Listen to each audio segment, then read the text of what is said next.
Hey everyone, if you love listening to Curbsiders and want to enhance the experience, then now is a great time to join the Curbsiders Patreon with new annual memberships where you can save 10% off the monthly rate.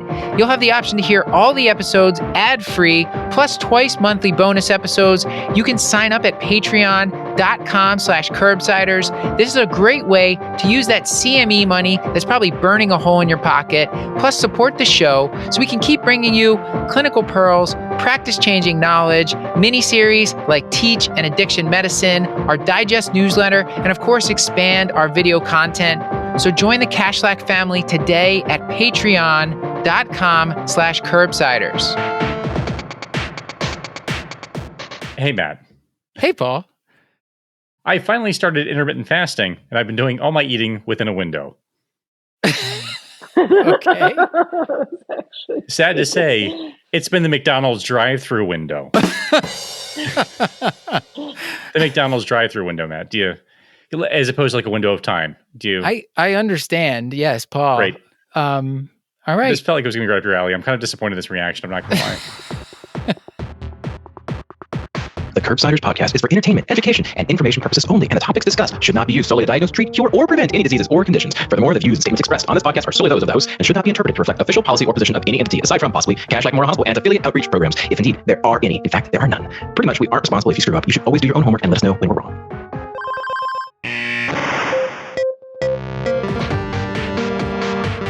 All right, welcome back to the Curbsiders. I'm Dr. Matthew Frank Watto, here with my great friend, Dr. Paul Nelson Williams, America's primary care physician. Paul, how are you doing? I'm good, Matt. America is good. We're all great. America's good. And tonight we're going to be talking about lifestyle, weight management, ketogenic diet, Paul, even some fasting. So this is a great episode, and we have a great guest, Dr. Will Yancy. Before we tell you about him, Paul, will you remind us what do we do on the Curbsiders and introduce our special guest host? Sure, Matt. As a reminder, we are the Internal Medicine podcast. We use expert interviews to bring you clinical pearls and practice-changing knowledge. And as you mentioned, we are joined by super producer and special guest co-host, Dr. Fatima Syed, who put the script together and sort of made all this happen. Dr. Syed, how are you? I am doing well. Thanks for having me today. And you're a past guest. Now you work with the show mostly behind the scenes, but we had to get you back on air, and this is a great topic. So you can't get rid of me. Yeah, we cannot. So, Dr. Will Yancy is a board-certified general internist and obesity medicine specialist at Duke University School of Medicine, where he also serves as interim division chief of general internal medicine. He's a prolific researcher in this field, and we're excited for him to be here. He is a fellow of the Obesity Society and diplomat of the American Board of Obesity Medicine. And one or two other things before we get to that. You know, Paul and I, we've been talking recently a lot about the Patreon. We've been doing a lot of extra bonus episodes on our Patreon. Thank you to all the people who have signed up. It's really started to take off. We've had a lot of great discussions on the Discord, and we're starting to answer their questions on our bonus episodes. And I'm just really enjoying that. Really thankful to all the support. There's a huge team of people that put this together, and the Patreon really helps us continue to do this, the various mini-series, the digest newsletter. So thank you to everyone who's signed up for that. Paul, any other comments about that before we move on? No, not really. I mean, I said it before. The Discord's been a ton of fun. Like, it's nice to actually get to know listeners on the personal level. There was just a flurry of music recommendations and conversations, I think, a couple of nights ago. So, like, it's not all necessarily medicine, but it's just nice to get to know some of our listeners on a little bit more personal basis. So it's been a good experience for me, too. All right. And a reminder that this and most episodes are available for CME through VCU Health at curbsiders.vcuhealth.org. And without further ado, let's get on to the episode. The audience has heard your bio, but tell them a hobby or interest that you have outside of medicine. Well, Matt, most of my hobbies are athletic, so I've always been interested in sports. And so if I had to pick one of them, I'd say water skiing. I love water skiing and do that whenever I can. So peaceful and invigorating at the same time. So that's what I would say is my biggest outside interest. Are we jumping anything? Paul, what's the Fonzie one? What did he jump over? Like a tank shark full of specifically. sharks? I have not Jumping jumped over- over a shark before, but I have jumped over the wake before. But mostly it's slalom skiing, and you don't do much jumping with slalom skiing. You just go really fast. Yeah. All right. Paul, the floor is yours. Thanks. A question I always like to hear is a piece of advice that has been meaningful to you, either one that you've received or one that you like to give to learners, dealer's choice. Yeah, a lot of advice that I've received over the years was from my mentor. So Eric Westman was my mentor when I was starting out and doing research, and he had a lot of pithy ones. But one of my favorite ones, which I was really surprised I'd not heard until then, was if you don't fall down some of the time, you're not trying hard enough. And that's always stuck out in my brain as a kind of a thing to spur me on, because I'm kind of a conservative person with my career, and it helps to push me every once in a while to say, okay, I've got to mess up or fail every once in a while, or I'm not trying hard enough. Fantastic advice. Fatima, since you work with Will, but you haven't, I don't know if you always have him on the hot seat. So anything you wanted to ask him? So many questions. No, I guess my question is, what's your favorite failure and what did you learn from it? Yeah, well, the obvious one that sticks out, just above all of them, my favorite is and I can't say there were very many of them, prior failures with romantic partners that led to my success with my wife. So that's my favorite one by far. But I think that's kind of, it should be a more obvious one. And so there was one time early in my career where I had a misstep with the IRB. Interestingly enough, in one of my first research projects. And so as atonement, I had to actually join the IRB as a member. So I thought that was kind of a self-serving kind of atonement that they had. But it honestly ended up being a great experience, because I learned a lot about research. It just really immersed me in research, in a lot of different types of research. I had to become really facile with it quickly. And then the other thing is I got to know a lot of people in other departments and other areas, because there's a wide range of people who are on the IRB on that committee. And so I got to know a lot of people and actually gain their respect and their support, by going in a little bit humbly, obviously, and with a positive attitude. So I think that helped me to network too. That feels like the academic medicine equivalent of making someone smoke an entire carton of cigarettes when they get caught smoking one. It felt like that when you were reviewing those protocols at times. I can tell you that. And over the years, the protocols got longer and longer. A lot of my colleagues and I remember back in the day when we always kind of make a size estimation with our fingers about how big our protocols that we were submitted, because they were done in paper back in the day, and then they became like this. Oh boy! And now they're electronic, and they're like hundreds of pages. Oh gosh! But yeah, it's changed a lot over the years. Well, I would love to get onto a case because I want to make sure we have plenty of time for this, which is a popular topic. I know we're going to talk about lifestyle advice, keto, fasting. This is stuff that we've had requests for this a lot over the years, and I'm excited to finally be doing an episode dedicated to this. So, Fatima, can you read the first case? Absolutely. So this is a 37-year-old female without much of a past medical history who's coming in to see you to talk about her weight. Her BMI is 32.2 and she weighs 190 pounds. She's got no family history of diabetes or obesity. She spent the last 5 years having kids. So she had a BMI of 24 before her first pregnancy. During her pregnancy, she gained about 45 pounds.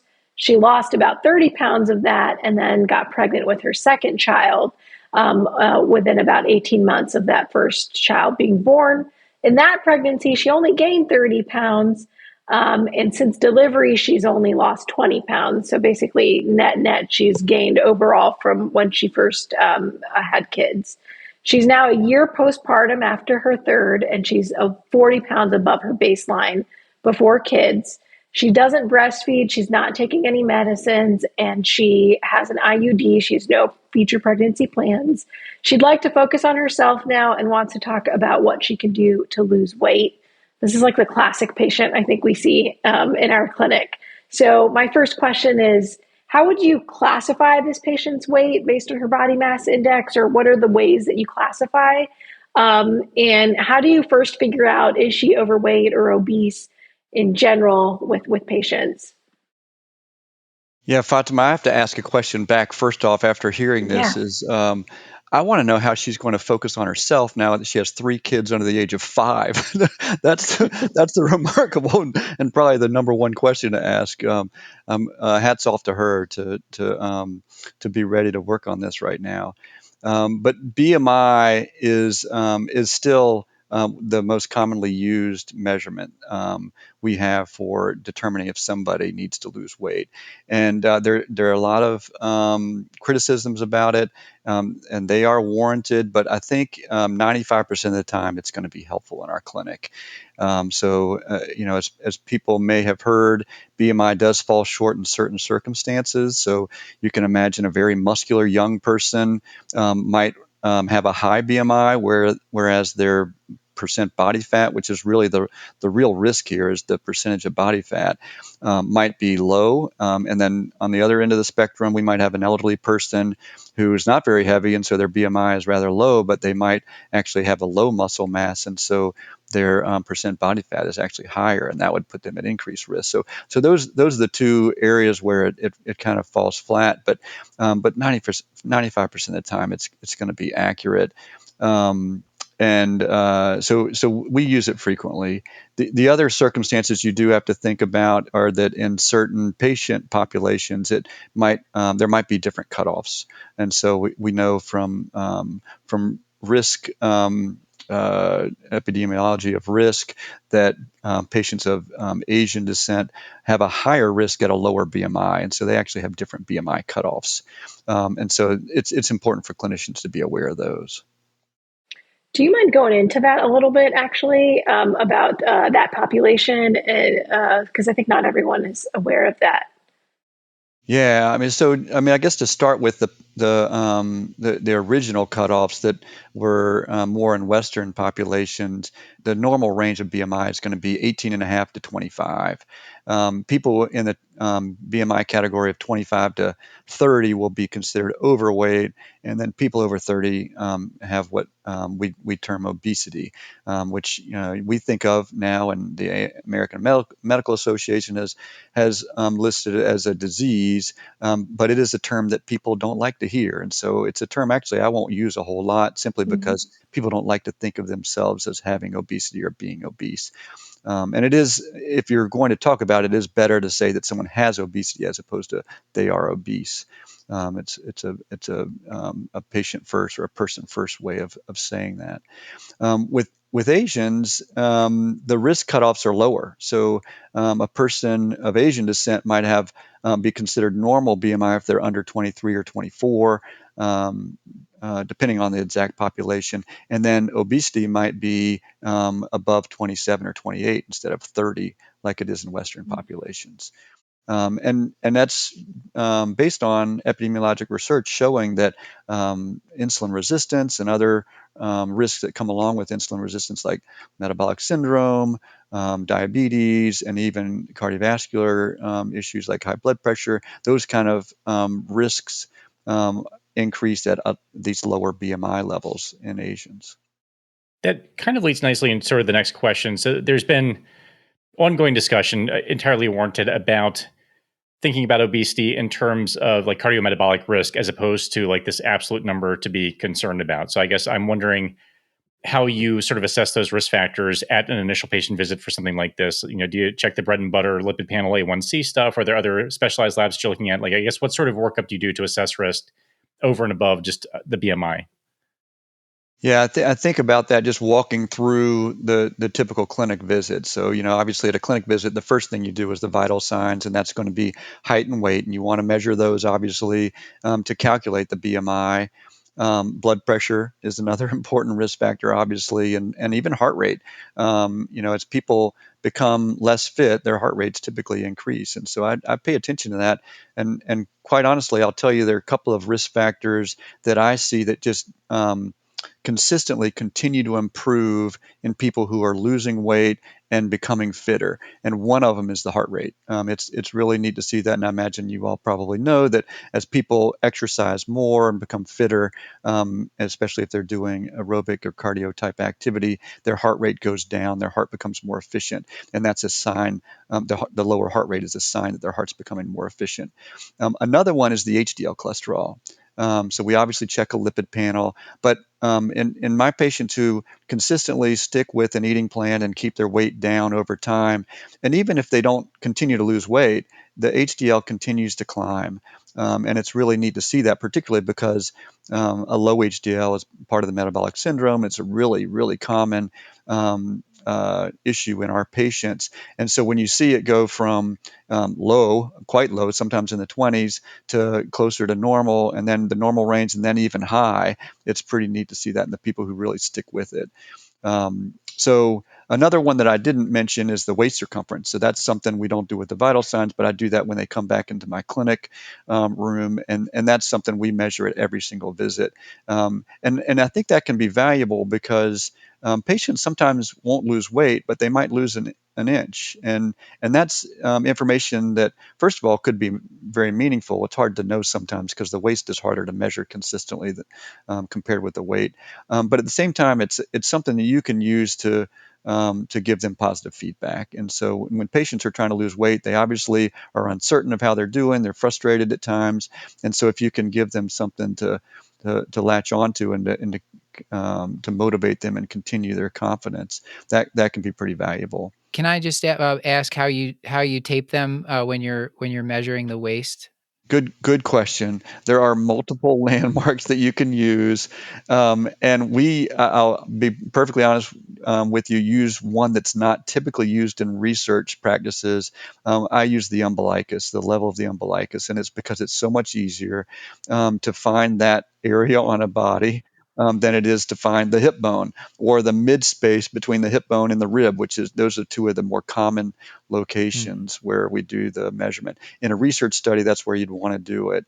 And actually, that you bring up a good question, Matt, that this can be done really quickly in the clinic. And a lot of people might not know this, but it's a little awkward to reach around somebody, especially if you're meeting for the first time, and to bring the tape measure around them. But if you have them hold the tape measure right on their umbilicus and then have them turn around, just do a pirouette, then it comes all the way around them, and it's done in about 5 seconds. So obviously that's difficult for people who can't stand or they're a little bit out of balance, but for most people it's pretty easy to do, and it's very quick. So that's where we do it.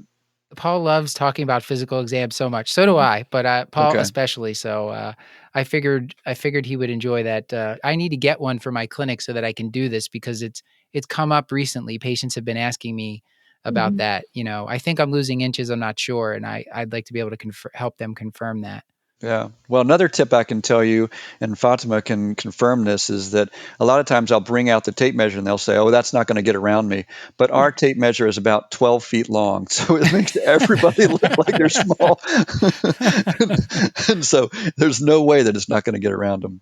That's another great pro tip. Yeah. So Paul had asked about the lab work, and we order just standard labs, to be honest with you, like a primary care doctor would. So a complete metabolic panel, so a CMP, and I think that's important because I like to look at the liver tests. Fatty liver disease is really common in our patients. I would say we have elevated liver enzymes, the AST and the ALT, and it's not always one or the other. To be honest with you, we've all been taught that it's the AST that goes up with alcohol and the ALT that goes up with fatty liver, but I've seen it go the opposite way. So it still is likely fatty liver unless they do tell you that they drink alcohol. Obviously, kidney and glucose come with that, and those are important too. We check. I just check a hemoglobin level, to be honest with you, but a CBC could be checked. A lipid profile, and I do a non-fasting one typically because I want to get it that day, and they're not always fasting, and it gives you the information you typically need. I check an A1C, and then we check a thyroid panel, and a TSH is probably plenty, but there's so much information out there nowadays about checking the other thyroid tests that I do the free T4 too, and sometimes people will ask for the free T3, but I don't usually check that one.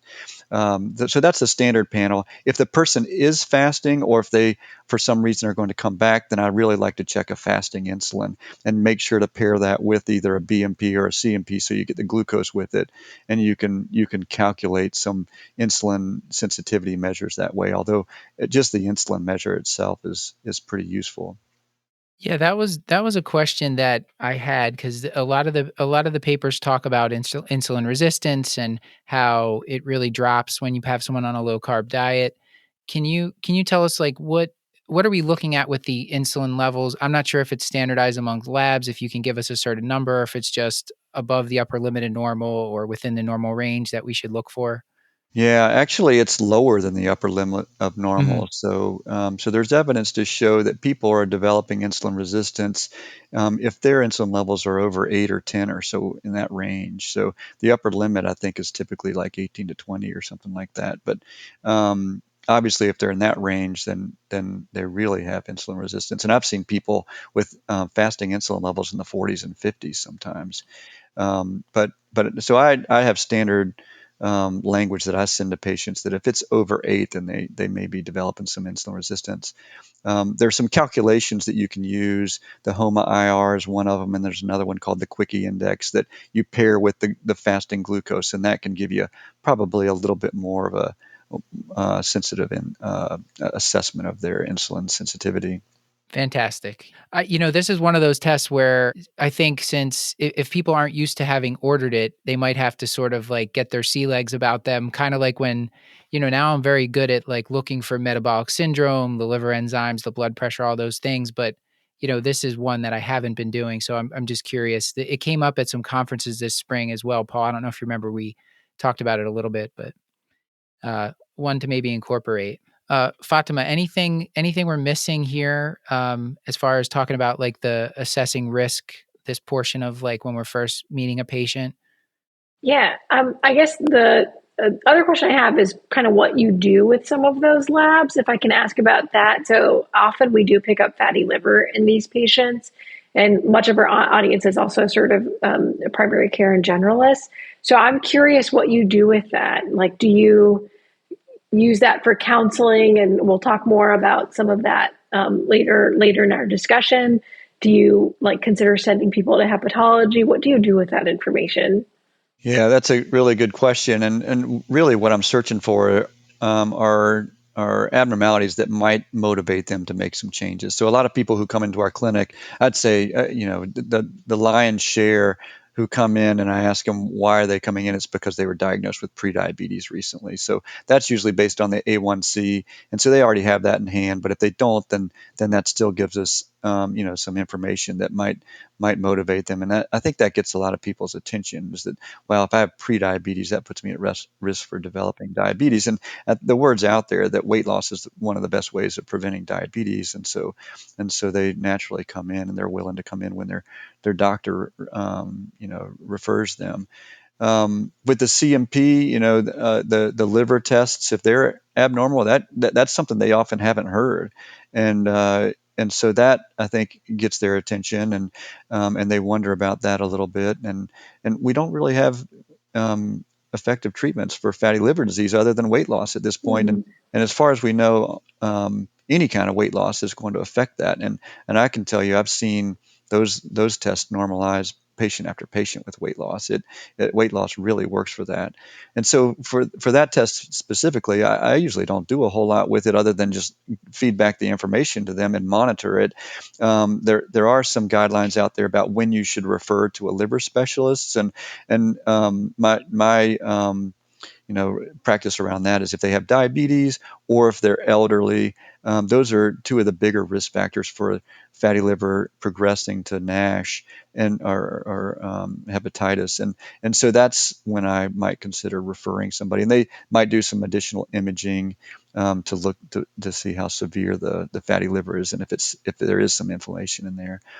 The insulin is really the same thing. I use that as another motivator for patients. So they might have all normal tests, including an A1C, but their insulin level might be elevated, and so that might grab their attention. The other tests are more just for screening purposes. If somebody is if somebody's about to start exercise, then I want to make sure they're not anemic. And I'll honestly tell you, I've caught some people with anemia who didn't know they had anemia sometimes, and so we've done workups in those situations. The thyroid test is probably obvious to most doctors, but that's one of the few reversible underlying causes of obesity that we have, and so I screen that in everybody. So does that cover Yeah. all those lab tests? I think it does. Well, something I struggle with sometimes is that a lot of this stuff actually, I have the opposite thing with patients where this all feels very abstract. I think a lot of these things, evidence of liver inflammation on labs, or say prediabetes, or even hypertension to some extent, like they feel fine. And I think Mm-hmm. trying to figure sort of a target weight goal for patients is a question that often comes up. Like, I'm concerned about your weight. These risk factors, have screened positive. I'm worried about the effect that it's having on metabolism. And then the question is, well, doc, what should I weigh? Mm-hmm. And if they feel great and like they don't have anything to sort of, if it's what, like, they're just looking for a concrete goal or some sort of target. And I guess I would wonder how you approach that specific conversation, because I always kind of fumble the ball and be like, I just want you to be your best self, which they're like, if they feel fine, like that's not going to help them either. So like, I guess how do you counsel patients about sort of what their goal should be or how to get them there, especially if they're with some of these things being sort of precursors to overt disease? I sometimes struggle to sort of convey the degree of seriousness to my patients. So how do you have this conversation with them? Right. Well, I think what you're bringing up is what buttons to push with patients, and I think as doctors, and particularly as primary care doctors, we want to try to maximize the health of our patients and prevent problems. At least that's my overarching interest, and so I want to try to figure out ways to motivate them to make lifestyle changes when I think that would benefit them. And so sometimes it's these lab values. Sometimes it's eliciting what motivates them, and so I ask it at each new patient appointment, and sometimes I ask it in the future if they're struggling, especially if they're struggling with adherence, is what motivates you to lose weight? What benefits do you think you'll see or do you want to see with weight loss? And that's a wide range for people. A lot of the older patients that we see, it's to spend more time with their grandchildren. A lot of people want to be able to travel and fly in planes easier or walk more easily and have more stamina so that when they're traveling. And for other people, it might be just to be able to get dressed more easily or to feel better in their clothes. There's a wide range of motivations, but I try to find out what their motivation could be and try to highlight that. In terms of the actual goal weight, honestly, I think it's best to break that down and have interim goals. I mean, an ultimate goal is helpful to at least know what they're shooting for eventually, but a lot of times it's a lot of weight loss that they're hoping for, and they can get discouraged in the meantime. And so I try to pick out some interim goals with them, and I still base it on BMI. If their BMI is over 40, then I'm trying to get it below 40. And part of that number comes up from a lot of our patients need to lose weight and lower their BMI so they can be eligible for certain surgeries. And that seems to be a cutoff for joint replacement surgery, for example, and other surgeries, but particularly joint replacement.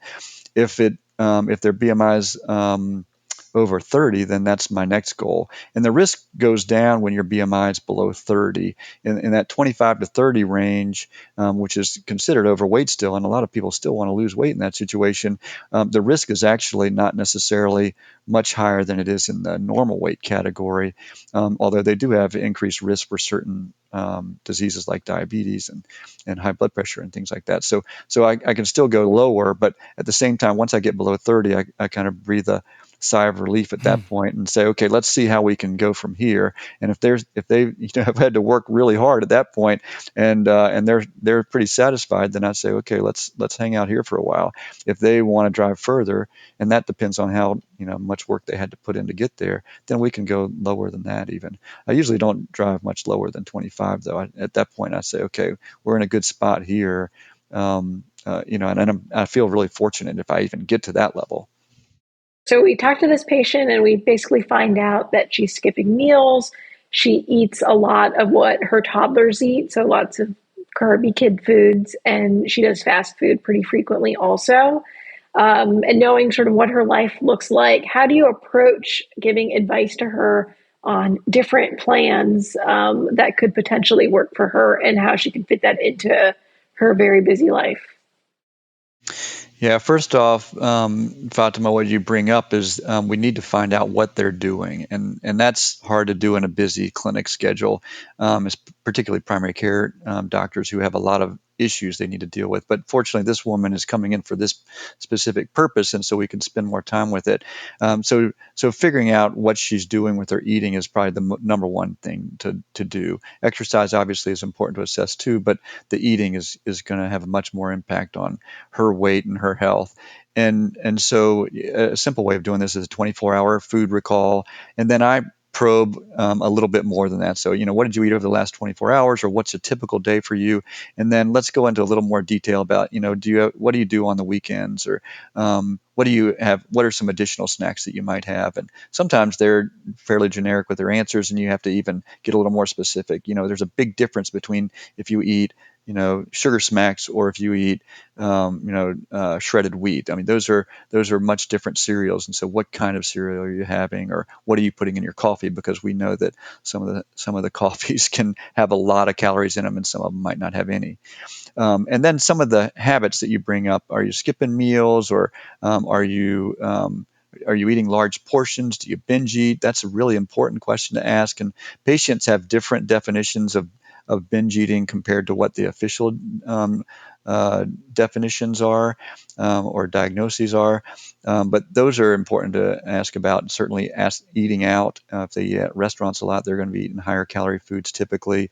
And if they eat emotionally, so if they're depressed or stressed or even bored, do they tend to snack? So of all those, honestly, skipping meals may not really be the issue that we once thought it was. So I don't put, first of all, I don't try to put judgment on any of these behaviors, because they're more likely to tell you about them if you don't. And so I try to act like there's no judgment here. And I often will tell them that. But skipping meals is not that big of a deal as long as you don't overeat later. That's the issue. And so think of intermittent fasting. Intermittent fasting is essentially skipping a meal. And then there's this big push to have people eat breakfast at one point, because it's touted as the most important meal of the day, at least by Kellogg's, I would say. But and that's actually where that came from. If you're wondering about that, it is where it came from. But it also was in a research study where they asked people the habits of people who had lost a lot of weight.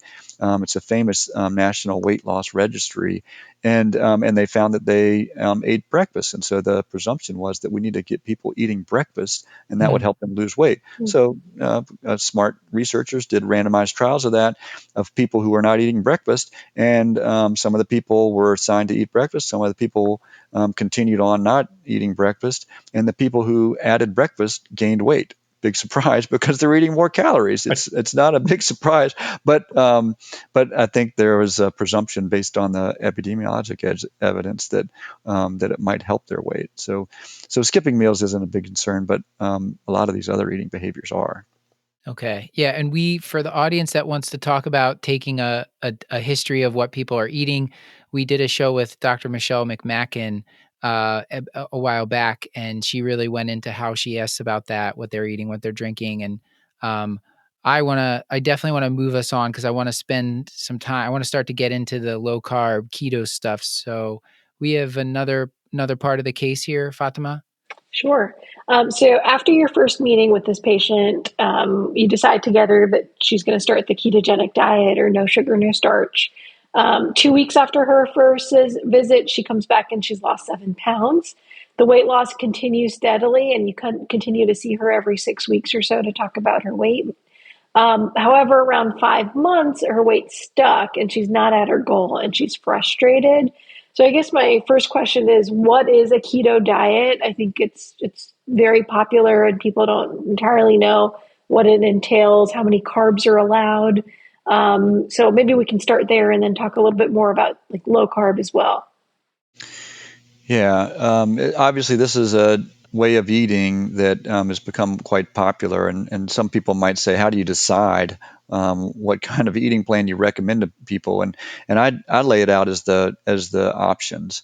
And in my opinion, there are really two major options, unless you're going into specialty things like meal replacements or a specific situation like intermittent fasting. But the two main options are either low carb or low calorie. And it's just two different concepts. So a low calorie plan is something we've taught for decades, and that's trying to keep calories below what you're expending with your activity and your metabolism. And then a low carb plan is trying to reduce starches and sugars, with the mechanism being more of an insulin response. And so carbohydrates are what raise insulin levels. Insulin's a hormone that tells your fat cells to hold on to fat to save energy, as opposed to burning fat and burning energy. And so low carbohydrate diet will work that way by reducing insulin levels and allowing people to burn their fat. So a keto diet is the term that's used nowadays. It's more of a popular term. I teach it on a continuum, so I call it a low carbohydrate eating plan. I try not to use the term diet, even because that's as you know, it's a 4-letter word, and people have bad connotations with it, and also think of it as a temporary fix, and so they can get back to what they were doing. And what I want to teach people is an eating pattern or an eating plan or a lifestyle. And so I try not to use that term. So the keto version of it is just the lower phase, the stricter phase of a low carbohydrate plan. People have different cutoffs for that. We teach below 20 grams per day. That's not magic. I tell patients this is not a magic number. Some people can go into ketosis at higher levels than that, and some people, usually almost everybody, can develop ketosis and have success at lower if they stay below 20. And so that's what I tell patients. I say most people are going to be successful at this level. We can raise that level as time goes on, and you can find the level that works for you. And that's going to depend on your age, your activity level, maybe what medicines you're taking, if you have diabetes or not, things like that. So those are some of the cutoffs. 20 grams is what we use. I think a lot of people will use anything under 50 grams is considered a very low carbohydrate or ketogenic type diet. I know the folks that do diabetes, they think in like 15-gram of carb increments, right? But like a small slice of bread is something like 15 grams, That's right. maybe even more. So this is, pretty low. So Very you have to low. watch with it doing this, you even have to watch like how many carbs are in like the kale that you're eating, right? Is that Correct. Right. Yeah. So the typical American might have 200 to 300 grams of carbohydrate per day. So the way we teach it, so proteins like meat, poultry, fish, eggs, those are foods that have zero carbohydrates. So those technically are unlimited, but I teach people to eat as much as they need. Okay, and that's an important distinction compared to the way it's portrayed sometimes on the internet. We're trying to help people to lose weight, and so I teach people these are foods that will make you feel full, so stop eating when you feel full because you're trying to lose weight. The other major component are the vegetables, and so all the leafy greens like kale and spinach and lettuce and collards, things like that. And then also the non-starchy vegetables, and those are things like asparagus and broccoli and cauliflower and Brussels sprouts and green beans and several others. So we allow about 3 cups of those vegetables, which ends up being the bulk of your carbohydrate content if you're doing 20 grams per day. There are a few other foods, including cheese and avocado and olives, but that's the crux of the eating plan. Yeah. And what about nuts and seeds? Yeah, nuts and seeds are fairly low in carbohydrate, but on the strict keto plan, we actually avoid those foods, and even berries, which are a fruit that's lower in sugar that some people tout for the low carb or keto plan. We actually avoid those for the strictest phase of the plan. But again, like I said, I teach this on a continuum, so those would be foods Yeah. that you would add in to get more variety and more satisfaction. Yeah. And I know we'll talk about this, but I mean I was reading your papers like that your patients with type 2 diabetes, high blood pressure, they're getting off medications on this diet. I mean that's pretty strong stuff. It's really powerful, and you bring up a good point, Matt. I mean, if you were a primary care doctor and you're starting an eating plan like this, it can be very powerful in terms of lowering blood pressure and particularly lowering blood sugar. In a person with diabetes, if they're taking insulin, we actually reduce their insulin in half the first day that they start this eating plan. So it happens immediately, and that's obviously if their blood sugar is under good control to begin with. If their blood sugar's super high, then you don't have to quite reduce it that much. But it can be really powerful, and you need to follow up with them pretty closely. So in 2 to 4 weeks, they might need further reductions in their insulin if they have diabetes. In terms of blood pressure, it also has a diuretic effect. So the physiology is pretty cool. Insulin, not only does it tell us to hold on to our fat, but it tells our kidneys to hold on to water and to hold on to sodium. And so when you reduce your insulin with a low carb plan, you actually pee out water and you pee out sodium, and you need to replenish those. And for people on blood pressure medicines, you might need to reduce their blood pressure medicines, particularly their diuretics. For people sometimes on blood pressure medicines and people are not on them, we actually have them replenish their sodium. So we actually have a higher salt intake than what's typically recommended during the first couple of weeks when they are adjusting to that low carb eating. And they need to drink lots of water for sure. I'm trying to think like if our listeners are going to try to roll this out, like, Mm-hmm. what kind of training are they going to need to do that? Paula, what do you? Right. I had the exact same thought. This seems like a very dynamic process. So, like, I think, based on what you're telling me now, I feel like I could tell them kind of where to start, but then sort of the adjustments need to be made and the follow up and what does that look like? It seems like this would require, some more reading and training and sort of thought for me to feel comfortable kind of doing this sort of stuff, I think. Well, particularly in people with diabetes, or if they're on high doses Right. of diuretics, that's really the two populations to be careful with. Are people on insulin, I should say, not just diabetes, but people with diabetes on insulin or sulfonylurea like glyburide or glipizide, and then people who are on high dose diuretics. So there are some guidelines out there that help providers to learn how to do this. There's one that's put out by Guideline Central that we helped with, and it's really the nitty gritty that can teach providers how to manage a person and teach a person how to do this. Yeah. So it sounds like you're following up with them in a week or two, and then at least monthly in the early stages of this. Depending on their situation, a person on insulin, I'd like to follow up with them in 1 to 2 weeks. If they're not on insulin, I'm less concerned, and so it might Mhm. be a month or so. But we still try to have fairly frequent follow up. It's harder to do that in primary care for sure. Yeah. I mean, it seems like even if they're not completely going into ketosis, patients that drastically lower their carbohydrates, like I have seen some patients be able to come off some medications or lower their amount of medications, but maybe not come off all of them, just by even just making some of the changes, eating more whole foods and less of the kind of snack foods and things like that too. Yeah, I think it's undercommunicated, I guess is the word. I've taken people off hundreds of units of insulin, and it happens. It can happen really quickly. So I've done it Yeah. in weeks in some patients. So it depends on obviously what their baseline eating style is. If they're eating a lot of carbohydrates and they're on a lot of insulin and they're committed and they change and make that dramatic change, then you can come off their insulin pretty quickly. Mhm. It depends on other factors like how long they've been on the insulin, how insulin resistant they are, things like that. Yeah. So what about cost of this kind of thing? I mean, is this something people can do even if, they're not, let's say they have limited budget for food, but they have enough money to buy food. Is this something that they have to buy any fancy keto products for? Yeah, this is a question we get a lot, and it's usually in the context of cost of food.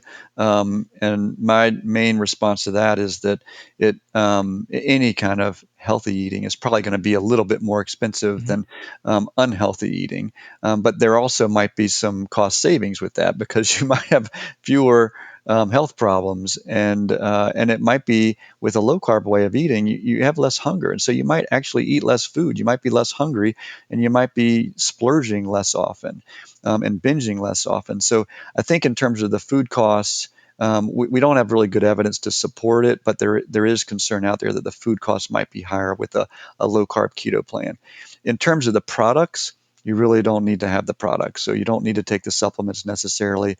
Research has shown, and we feel that the real benefit you get from low carbohydrate eating is from reducing your carbohydrate intake, and not necessarily from adding ketones or adding fat to your plan.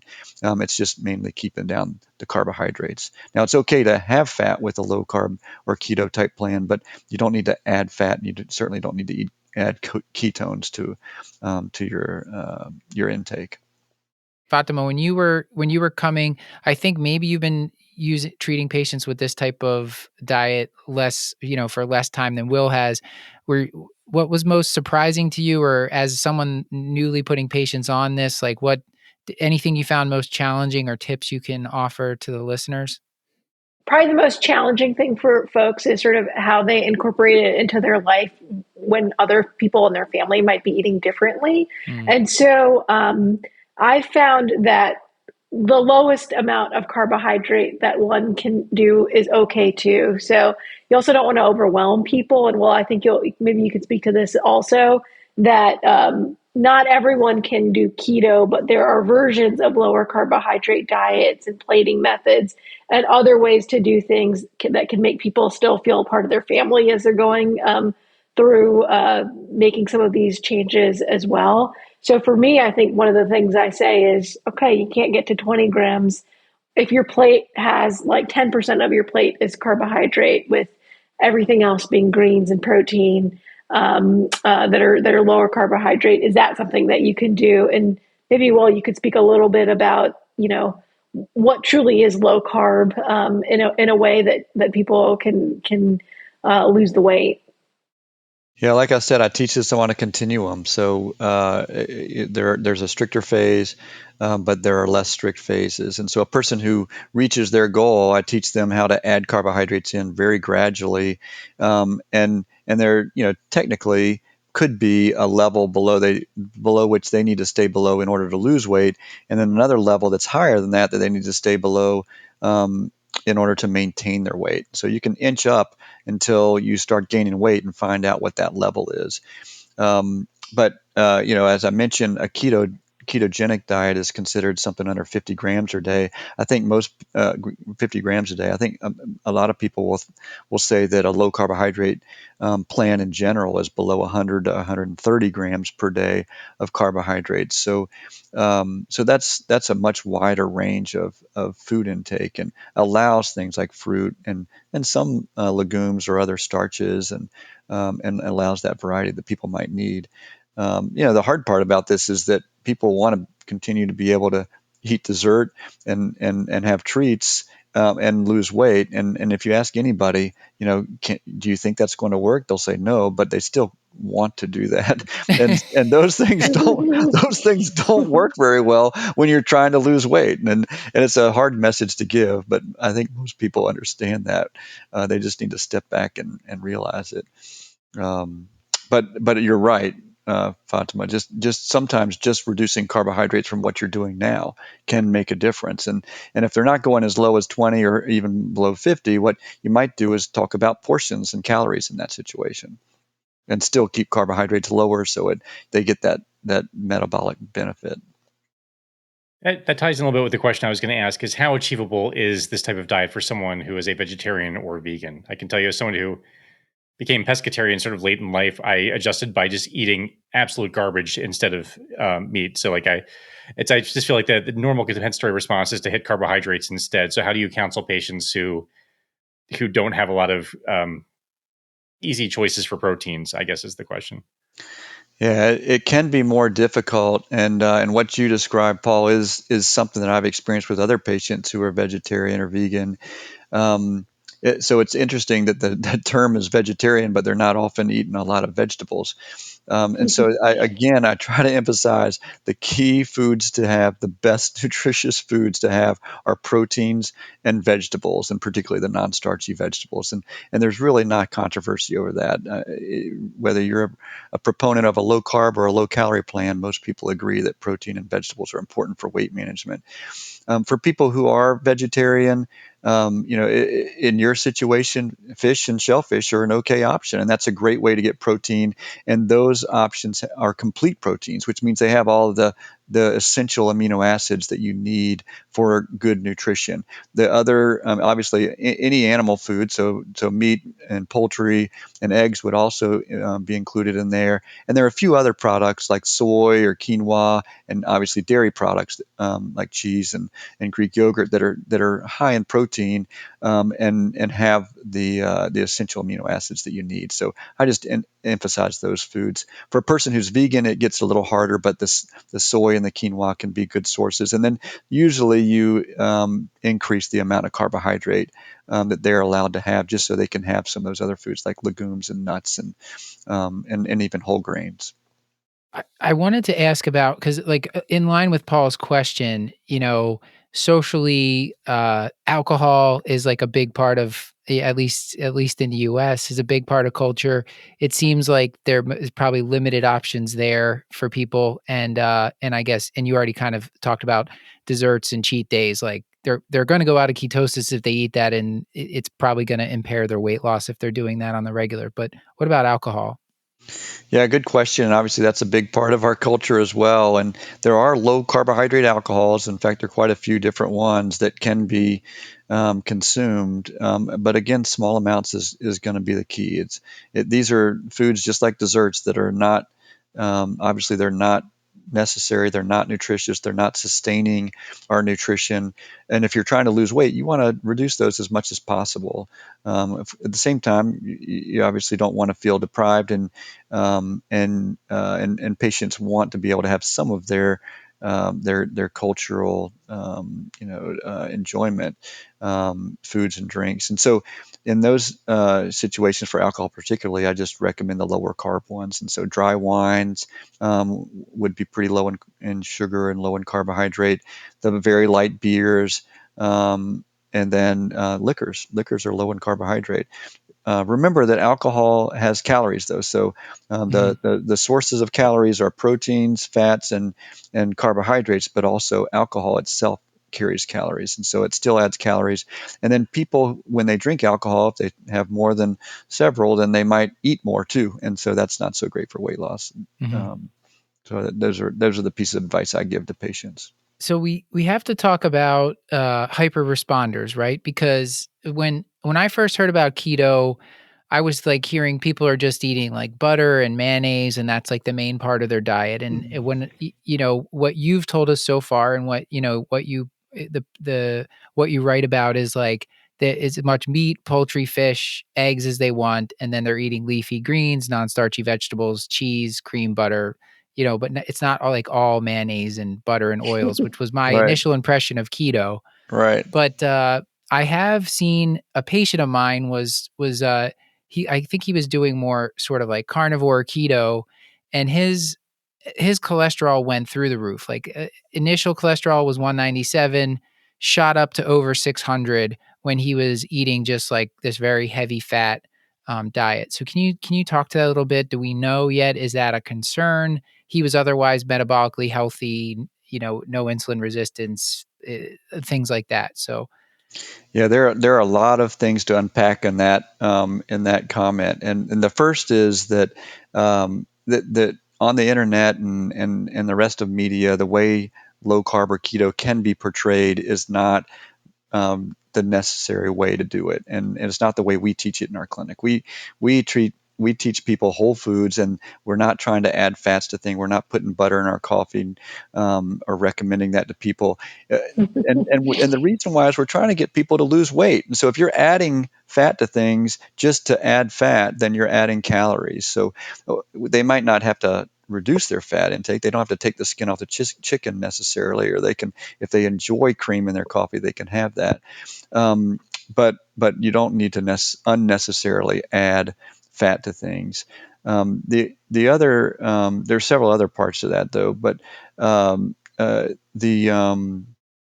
the case that you're talking about is that I think that's what happens with some people is they embrace that part of the keto, and so they eat all of those high saturated fat foods. And saturated fats are typically dairy products, and the skin on poultry, and the marbling on meat that you can see. And then also certain oils like palm oil and coconut oil are high in saturated fat as well. And so some of those are touted as healthy, and we don't know that for sure that they're unhealthy, but they are high in saturated fat.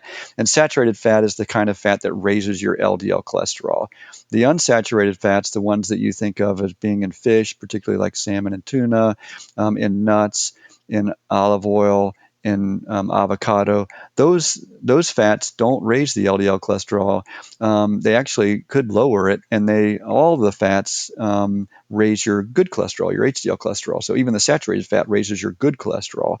So a lot of the concerns about how heart healthy this way of eating, this high fat way of eating is, they have to be qualified, and actually they have to be individualized a little bit too.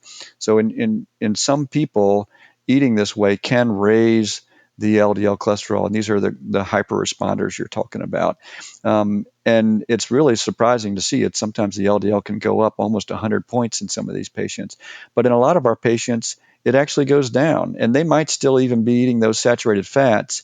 But I think it's a characteristic of certain individuals. It's their metabolism. It's the way they process lipids, and so some go up and some don't go up. But in most of the situations, I'm able to help temper that and lower the LDL again by reducing the saturated fats. And so we go in and talk about which fats to emphasize, which foods to emphasize, and usually the LDL comes down. Now, the other part of that question that you bring up is does it really matter? And there actually are quite a few researchers out there who wonder if you're keeping carbohydrates low, does it really matter if your LDL is high? Because it's a different metabolic situation. Most of our evidence is based in people who are eating high carbohydrate plans. And so a high carbohydrate eating pattern combined with a high LDL might be a bad situation, but the same might not be true for someone who's reducing their carbohydrate intake. And then throw into that their HDL might be higher, their blood sugar might be lower, they're lower weight, and their blood pressure is lower. So many other changes that might be going on. So I try to look at all the different risk factors, and in my patients who have an elevation in their LDL, I try to help them to realize, and sometimes help their doctors realize, that they're having a lot of other benefits, and this is one potential detriment that we don't even know for sure is a detriment. And not to mention, we can change it by the way they eat, or maybe even start a statin if they're seeing a lot of other benefits and they're willing to do that. So a lot of different ways to consider that. Yeah, I hope we get better answers for that, because Yeah. my thought, the first time I saw it, and not knowing much about this, I was like, holy cow, this person now looks like someone with familial hypercholesterolemia. Right. And, we know what happens to people born with that. But, Hmm. when they're after 20 or 30 years, but this sort of way of eating, this patient had that numbers look like that for 6 months. So, I knew nothing bad had happened yet to him, but I just wasn't sure over time. Right. And, I think it'd be good if we had some more, long-term data on this to say what to do. But like you said, you can make adjustments that can help the numbers look better. But I Right. think it would scare me away. I don't know about you, Paul, but for Yeah, those numbers would freak me out entirely. Yeah, absolutely. There is a registry that's ongoing, and they're doing advanced cardiovascular measurements in patients who have good. volunteered for this, similar to that National Weight Control Registry that I mentioned. These are people who have volunteered to be in this registry who have noted that their LDL cholesterol has gone up, and they're willing to continue a low carb keto plan for their own personal reasons. And so they're actually there's money behind it, and they're doing advanced measurements in these patients to see if they develop atherosclerosis. Yeah. So we should have an answer in the not too distant future. Yeah, and that's fantastic because, like you said, there's all those other factors that are different. That this is now someone who's otherwise metabolically fit, and we don't know the repercussions of that a lipid profile that looks like that in somebody who's not insulin resistant and metabolically fit in other ways. So I'll be looking out for it. And also, like you said, not every patient is going to be a hyper responder. So a lot It's of actually patients, it's the minority, to be the honest with you. minority, right? Yeah, it's Yeah. maybe 10 or 15% at the most. Okay. I just have visions of those graphs from the PCSK9 inhibitor trials floating in front of me with the LDL cholesterol and sort of outcomes. Like it's so hard to just kind of cheerfully ignore it in the short term, but it sounds like we just don't know enough yet. So that case that we talked about, the patient talked about losing weight very steadily for several months, and then things got stuck. And that's something that I think we see in our clinic and what folks see with patients as well as they're on their journey. So what do you do? What can you offer to patients when they get stuck?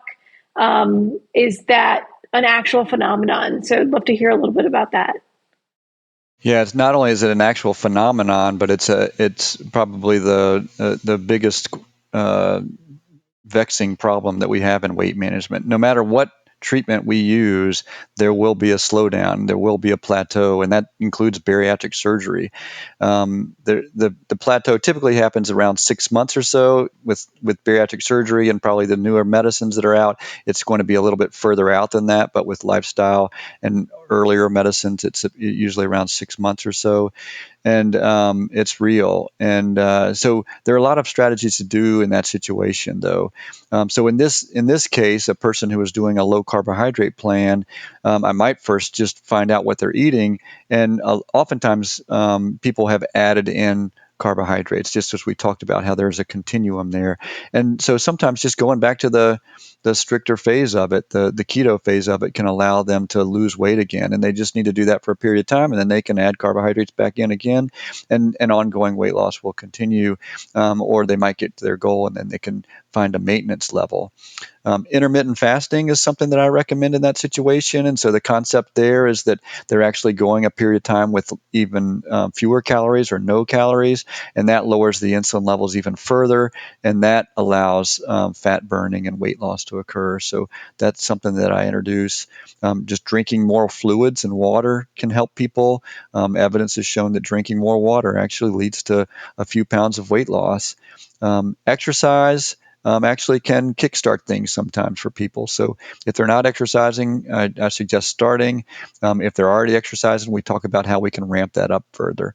And of course, we do have medications, and medications are a bigger part of our arsenal right now. But even before the new GLP-1As came out, the medications could help in that situation. So we have a wide range of medications we could use in that situation if needed. Yeah. And the audience, for time, we won't go into all those, but you can listen multiple episodes we've done on medications for obesity, dating back many years now, but a couple of recent ones that were really good. So this people getting stuck, and I was asking Fatima about this a little bit in the timeout. We've talked in the past about like this set point theory that people sort of anchor to a weight, like they attain 250 pounds, so their body thinks they weigh that, and just over, even if they lose 75 pounds over time, they just kind of get drawn back to that weight, towards that weight. Do we think there's actually a set point, or can it be readjusted by some of the stuff we're talking about here? Does anyone know that yet? What do you think, Will? Yeah, I think that's another one of those research questions that we're still trying to tease out. The set point theory is out there, and a lot of people, have seen the reasoning behind that and have some belief in it, but there are also some flaws in it. I've personally seen it in a lot of patients, and it's pretty surprising to see how it happens time and again, and it seems to be at a certain weight. However, I've heard patients come in and tell me I always get stuck here, and I've been able to help them to go lower than that. And I've also seen evidence that they can develop a new set point if they're able to keep their weight off for a certain period of time.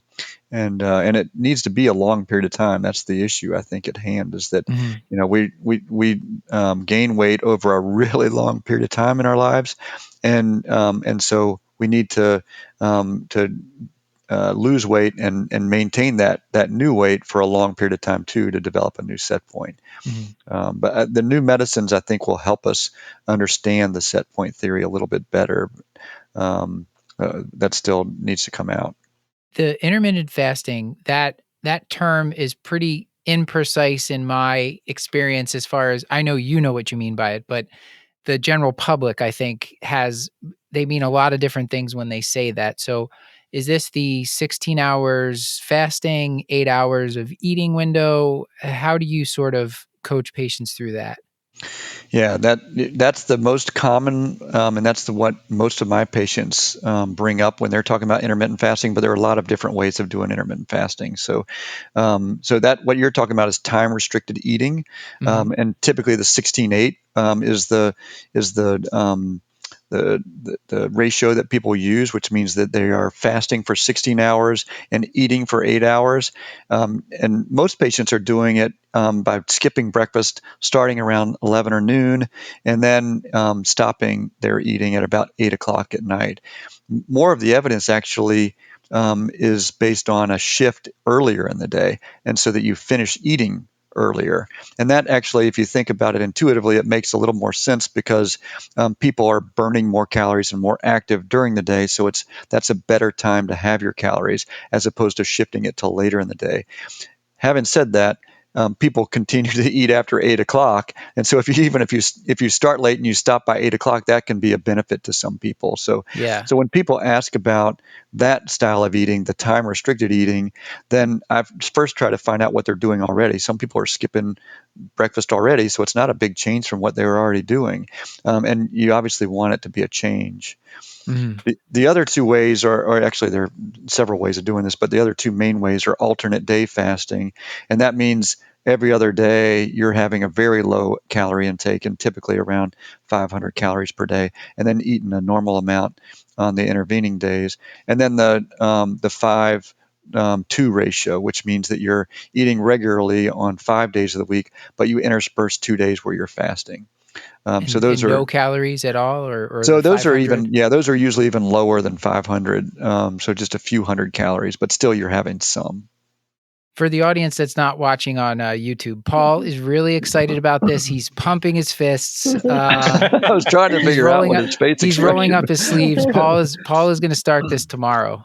I'm pretty sure that would kill me. Like I feel like I spend so much of my time already thinking about food and what I'm going to eat and that kind of stuff. I think if I'm just taking 2 days out of the week where I'm not eating, I think I would either die of distraction or starvation. I'm not sure which, but I'm glad it works for some people. Yeah, there are a lot of physiologic reasons to consider it, and there's a lot of research behind it, but mostly in animals, and that's what I think people don't realize is that most of the research is in animals. There is a little human research, and the human research is pointing in the right direction, similar to the animal research, but it's not nearly as developed as the animal research. Yeah, what I've seen so far from the time restricted feeding or the intermittent fasting research, it seems like comparable weight loss to a low calorie diet. Mm-hmm. I think it's one of those things people are so excited about it. They want it to Right. work and like just that it's like shedding all the weight. But I think from what I saw, the evidence isn't there for the weight loss specific. But I think like you said, I mean, at night, what I used to do, sit on the couch, drink beer, eat potato chips, with my friends watching movies in college. I mean, like that's where people, you can really put weight on. So, I mean, just cutting out that, if you stop eating, and you're just drinking water at night, maybe that's part of how it helps, but.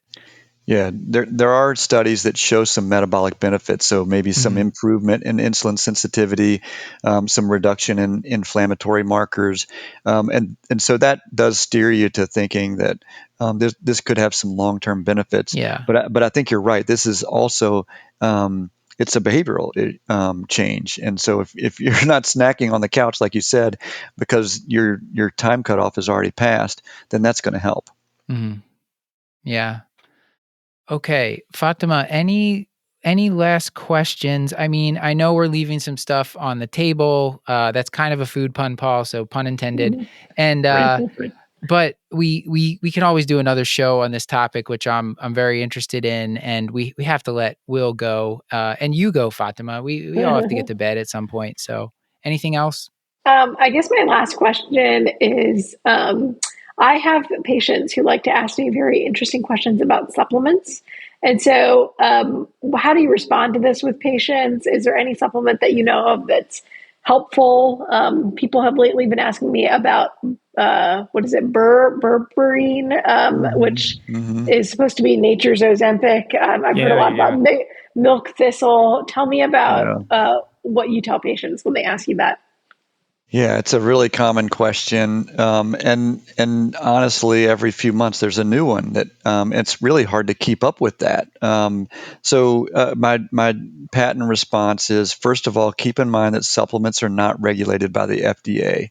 And to a lot of patients, that doesn't mean much, but it is important to know that the FDA is not overlooking the quality of supplements. They do that for all of the medications that we prescribe, but not for the supplements. But what's more meaningful, I think, is to know that there are studies that have been performed where they pulled these products off the shelf and analyzed what the components were. And the components were not what are put on the label. And so there were ingredients that were not in there that the label said were in there, and there were some ingredients that were in the supplements that were not put on the label. And sometimes those ingredients are things that we may not want to have. I mean, one of the common ingredients in a lot of these things is Viagra or sildenafil. That's not something that some people will want to have in their supplement, particularly if they're doing it for weight loss or certain individuals. A lot of the supplements contain stimulants like caffeine or ephedra, something called bitter orange. All of these kind of stimulants can actually raise your heart rate, raise your blood pressure, and they might be hazardous to people with any kind of cardiovascular disease. So I try to remind people of that and tell them to use caution. There are some websites, even the NIH has a nice website that goes over the different supplements that are thought to lead to weight loss and lists, why they might work, but also lists the level of evidence for those. And there was very little evidence for most of them, but it's a nice website to visit. Well, nature's Ozempic is such a funny term to me. It's like saying like nature's amlodipine. Like it's just not, they don't belong together.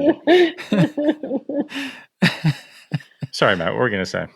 Well, I was gonna ask for take home points. Well, we have to let you go at some point. So maybe if you had a couple favorite points that you wanted to leave the audience with, you wanted them definitely to remember from this discussion, what would they be? Yeah.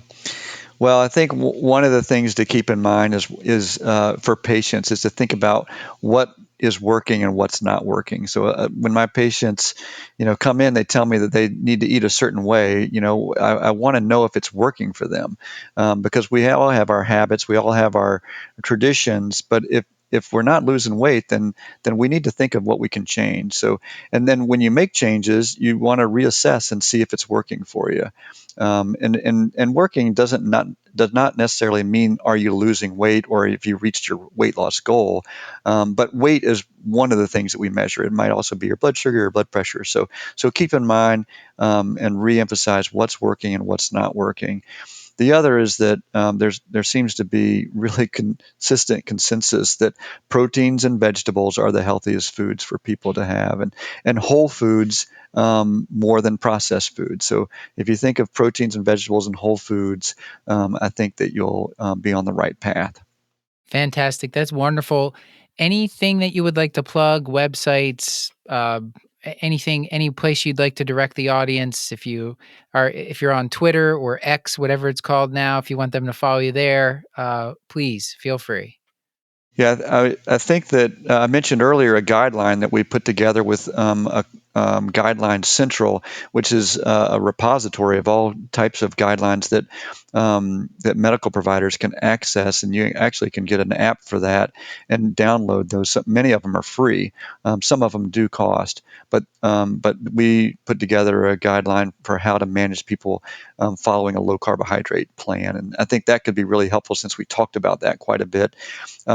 For Fatima's last question, which was about supplements, that, like I mentioned, there's a website that is on the NIH.gov website, and I think if you just if you just search for weight loss supplements, you'd be able to find it. Those are two that I think are pertinent to our discussion today. Okay, that's great.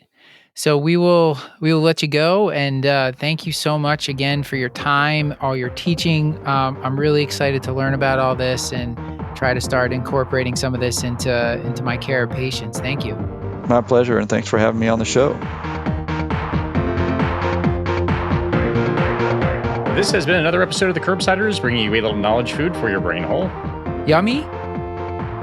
Knowledge food, Matt? This is weight loss episode food. Are we at the fun part yet? No. Nothing. Just for the listener at home, Matt took a drink. He's completely ignoring me at this time. So read for more, join our Patreon and get all of our episodes ad-free, plus twice monthly bonus episodes at patreon.com/curbsiders. You can find our show notes at thecurbsiders.com, and while you're there, sign up for our mailing list to get our weekly show notes in your inbox, including our Curbsiders Digest, which recaps the latest practice-changing articles, guidelines, and news in internal medicine. And we're committed to high-value, practice-changing knowledge, and we want your feedback, so send an email to askcurbsiders@gmail.com. A reminder to subscribe, rate, and review the show. We're on YouTube, Spotify, Apple Podcasts, pretty much everywhere there's podcasts. A reminder that this and most episodes are available for CME through VCU Health at curbsiders.vcuhealth.org. A special thanks to our writer and producer for this episode, Dr. Fatima Syed, and to our whole Curbsiders team.